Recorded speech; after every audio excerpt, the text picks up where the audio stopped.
kita harus total dalam berusaha.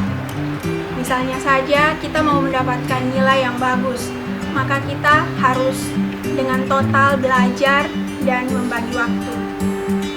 Tetapi kadangkala kita tidak mampu untuk menjadi orang yang total karena salah satu faktornya adalah kita kurang mampu mengelola emosi kita.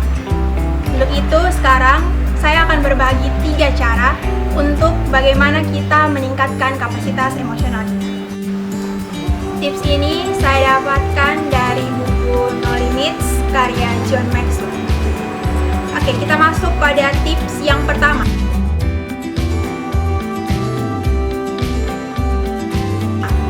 Yaitu proaktif dalam menangani masalah. Proaktif sendiri dalam Kamus Besar Bahasa Indonesia diartikan sebagai lebih aktif. Jadi di sini kita diharuskan untuk lebih aktif dalam menangani atau mengatasi masalah kita. Misalnya, pada satu titik kita menghadapi masalah, maka kita jangan menjadi orang yang lemah dan kita terlarut dalam masalah itu. Tapi cobalah, mari kita mencoba hal-hal yang menarik, hal-hal yang positif. Misalnya dengan menyanyi atau melakukan hobi kita, dan bisa juga dengan kita membantu orang tua kita di rumah, kita membersihkan rumah dan menganggap bahwa kotoran-kotoran itu adalah masalah kita yang akan kita bersihkan dalam hidup kita. Tapi pada intinya adalah kita jangan membiarkan emosi itu merusak kita.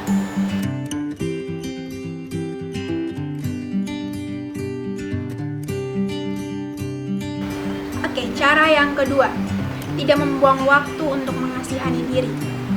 Seringkali ketika kita menghadapi masalah, kita berkata seperti ini. Kenapa ya kita selalu dapatin masalah, atau kenapa ini masalah selalu datang di saya, dan kita cenderung mengasihani diri kita sendiri. Ingatlah bahwa semua orang di dunia ini memiliki masalahnya masing-masing. Jadi jangan merasa bahwa diri kita adalah orang yang paling sial karena kita mendapatkan masalah yang besar. Satu hal yang di sini saya mau tekankan adalah bahwa masalah itu dapat mendewasakan kita jikalau kita mampu bangkit dan mengambil hikmah dari masalah itu untuk semakin bertumbuh. Di sini saya akan mengutip satu penggalan dari Great Things. Dia berkata seperti ini. Banyak gangguan hidup yang harus diabaikan. Itu bukan berarti kita menahan, mengabaikan, atau menyangkal penderitaan. Rasa sakit yang serius memang harus dihadapi, tetapi salah satu tanda kemampuan bertahan adalah bagaimana kita mampu belajar membedakan mana rasa sakit yang memang layak kita beri perhatian. Yang di sini saya mau garis bawahi adalah mana rasa sakit yang memang harus kita beri perhatian. Misalnya saja, saya nilai semester kali ini rendah. Saya merasa sakit hati dengan hal itu. Tapi di sisi lain juga, teman-teman saya mengatakan hal-hal yang buruk tentang diri saya. Dari kedua hal ini sudah membuat saya sakit hati. Saya mau memprioritaskan rasa sakit yang mana? Jadi, di situ saya memilih memprioritaskan rasa perhatian saya kepada rasa sakit tentang nilai, supaya saya memiliki semangat untuk bangkit dan bisa memperbaiki nilai di semester depan. Begitu contohnya.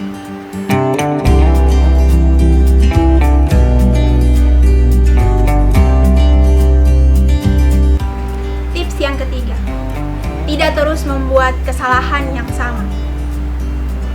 Banyak orang terjebak dalam rutinitas dengan melakukan hal-hal yang selalu sama, dengan strategi yang sama, dengan cara yang sama, tetapi menghasilkan atau mengharapkan hasil yang berbeda. Dan itu merupakan hal yang sungguh melelahkan. Kenapa hal-hal itu bisa terjadi? Karena kita tidak pernah mengambil satu saat atau satu momen untuk kita merenungkan diri kita atau mengevaluasi diri kita. Di tips yang ketiga ini saya akan menjelaskan tentang bagaimana kita mengevaluasi diri kita. Ada beberapa cara, itu seperti kita berbicara dengan diri kita, apa yang harus kita lakukan ke depannya atau memotivasi diri kita untuk menjadi lebih baik lagi. Terus kita juga bisa mengarahkan diri kita kepada hal-hal atau peluang-peluang yang lebih baik ke depannya. Terus kita juga harus mengambil tindakan dari hal-hal yang kita sudah evaluasi itu. Dari hal yang kita sudah arahkan, kita sudah berbicara kepada diri kita sendiri untuk menuju pada hal yang lebih baik. Itulah 3 tips dari saya untuk meningkatkan kapasitas emosional yang saya dapatkan juga dari buku No Limits karya John Maxwell.